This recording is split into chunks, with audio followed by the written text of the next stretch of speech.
tudo bem? Sou a doutora Rebeca. Hoje a gente vai conversar um pouquinho sobre o processo do estímulo ovariano, pensando na vitrificação de óvulos. Então, como que funciona, né? Todo mês, o nosso ovário, ele fornece pra gente uma cestinha de folículos, tá?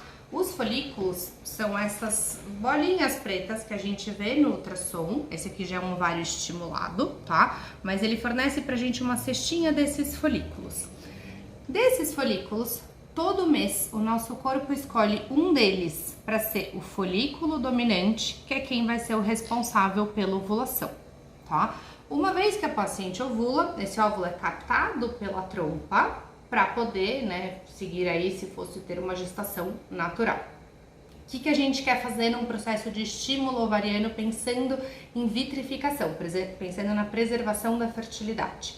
A gente vai estimular todos os folículos que foram recrutados na cestinha daquele mês. Então, como que a gente faz isso? O nosso corpo, ele produz alguns hormônios, né? Então, o FSH e o LH. Então, ele produz hormônios suficientes para que seja estimulado um folículo por mês, tá? E aí, o que a gente quer? A gente vai fornecer medicação, então a medicação nada mais é do que o próprio hormônio que a gente produz, só que numa dosagem hormonal muito maior, para que não cresça um folículo, mas que para todos aqueles folículos daquela cestinha daquele mês, que todos eles sejam estimulados, tá? Então, como que funciona todo o processo? Todo o tratamento começa sempre na menstruação, tá? Então, quando a paciente menstrua, a gente sempre pede para avisar a gente quando no primeiro dia de sangue vivo. A gente sempre se vê no segundo ou terceiro dia da menstruação para a gente poder fazer ultrassom. Nesse ultrassom, a gente vai avaliar se os ovários estão em repouso, que a gente fala, então se não tem nenhum tipo de cisto, nenhum folículo que já cresceu muito, para a gente poder começar o estímulo do ovário, tá? Então, novamente, a gente faz no mesmo dia, a gente faz esse ultrassom, tendo tudo certinho para começar, a gente começa com as medicações. Essas medicações, elas são injetáveis, subcutâneas, vocês mesmo, pacientes que aplicam na barriga, a primeira dose da medicação a gente sempre faz com vocês para orientar. Às vezes a medicação é injetável que vocês têm que manipular, às vezes é uma canetinha, isso depende do protocolo de estímulo que a gente vai utilizar. E as doses da medicação também variam de acordo com a reserva ovariana da paciente, tá? Então, nesse dia a gente começa com as medicações injetáveis. Mais ou menos no 5º dia de medicação é quando a gente se vê para o primeiro controle de ultrassom. Então, lembra que a medicação vai fazer com que os folículos daquela cestinha daquele mês, que todos eles, ou a maior parte deles, cresçam para a gente poder ter lá na frente o maior número de óvulos recuperados, tá? Então, a gente se vê no 5º dia, depois a gente vai se ver a cada 2 ou 3 dias mais ou menos, para poder fazer o controle desse estímulo, né? Para poder ver como que o ovário está respondendo às medicações. A gente tem alguns tipos de protocolos diferentes. Quando a paciente vai fazer uma preservação da fertilidade, a gente geralmente entra com a progesterona, né, no primeiro dia do ciclo, tá? No primeiro dia que a gente começa as medicações, justamente para a paciente ficar bloqueada e não correr o risco de ovular, porque daí a gente não precisa entrar com a outra injeção, que seria o que a gente chama do antagonista, que impediria a ovulação da paciente. Diferente de uma paciente que vai fazer fertilização in vitro, por exemplo, para transferência no mesmo ciclo, a gente usa o bloqueio com o antagonista, tá? Então, mais ou menos 8 a 12 dias de estímulo ovariano, a gente se vê uma média aí de 4 a 5 vezes nessas 2 semanas, mais ou menos. E aí a gente vai agendar a punção, que é a coleta desses óvulos, tá? Então, quando esses folículos atingem um tamanho de mais ou menos 18, 20 milímetros, a gente agenda a punção. A punção, ela é feita com a ajuda de um aparelho transvaginal, né, um ultrassom transvaginal, só que esse aparelho ele tem uma agulha que fica acoplada nele. Então, a gente entra pelo fundo de saco da vagina e aí a gente vai achar o ovário e aí quando a gente entra no folículo, a gente vai aspirar todo o líquido folicular, tentando recuperar o maior número de óvulos que a gente conseguir, tá?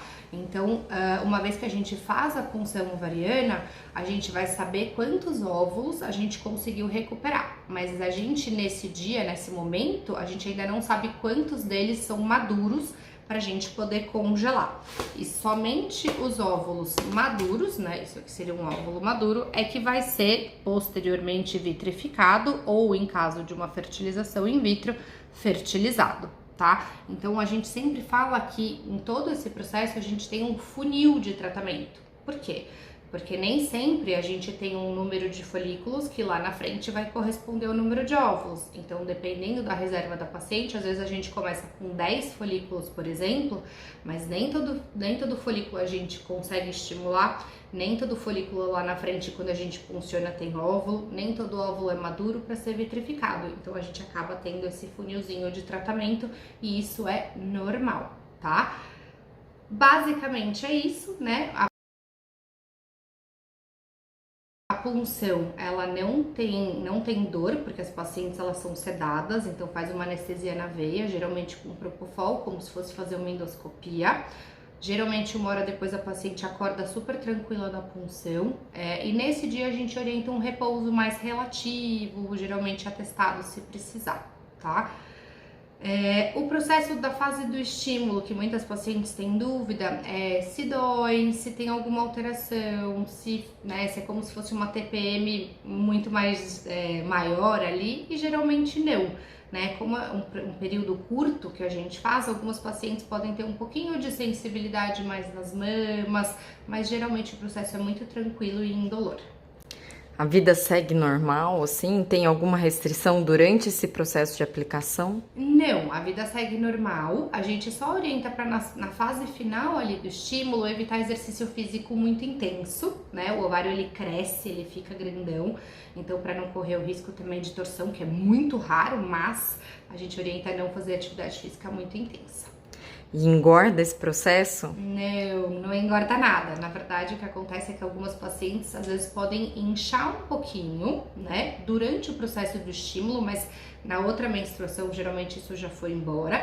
E a barriga cresce um pouquinho justamente por conta do crescimento do ovário, a depender da reserva da paciente. Então a barriga pode ficar um pouquinho mais distendida, um pouquinho mais inchada, mas não engorda. Na primeira vez já é garantido que você, né, que a paciente vai conseguir um número ideal ou pode ser que precise fazer mais vezes? Como que funciona? Como que se decide? Isso depende muito da reserva ovariana de cada paciente.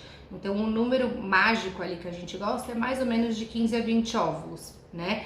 Pra gente pensar em preservação.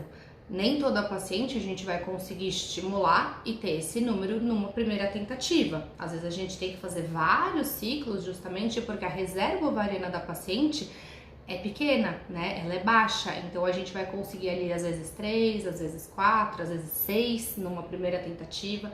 E aí o ideal seria a gente fazer mais 1 ou 2 estimulações, a depender de quantos a gente conseguir na primeira tentativa. E aí costuma se fazer no ciclo seguinte já?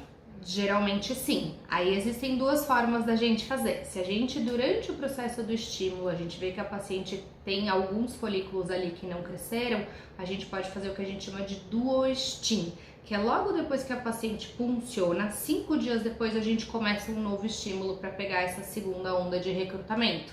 Às vezes funciona super bem, às vezes nem tanto, isso também é muito variável de cada paciente. Mas tem paciente que já prefere fazer no ciclo seguinte, tem paciente que prefere esperar 2 meses, isso também é variável. E tem alguma contraindicação para fazer congelamento de óvulos? Não, nenhuma contraindicação. Tem algumas pacientes que às vezes estão em tratamento para câncer de mama ou outros tipos de cânceres, mas isso não tem, a gente usa outras medicações aí, mas não tem uma contraindicação absoluta. Legal. E para quem já tem um parceiro, uma parceira, enfim, querem já fecundar e congelar fecundado, é possível? É possível, daí a gente faz o congelamento dos embriões, né? Só que o que a gente tem que lembrar é que daí é do casal. Uma vez que esse casal se separa, a gente vai ter às vezes um problema da ordem judicial por conta da utilização ou do descarte desses embriões. Oi, gente, voltando aqui. levei um puxão de orelha do André, que trabalha comigo, né, na gestão de redes sociais, porque eu esqueci de falar que se você gostou desse vídeo, né, desse conteúdo, acha que ele é útil, curta, compartilhe e também, óbvio, siga, né, o canal, porque eu vou postar muitos outros conteúdos relacionados a esse tema e outros temas bem pertinentes aí, principalmente para mulheres. Então me siga, né, no canal do YouTube e também nas outras redes sociais. Pelo meu nome você me acha no LinkedIn, no Facebook, no Instagram e no Twitter, tá bom?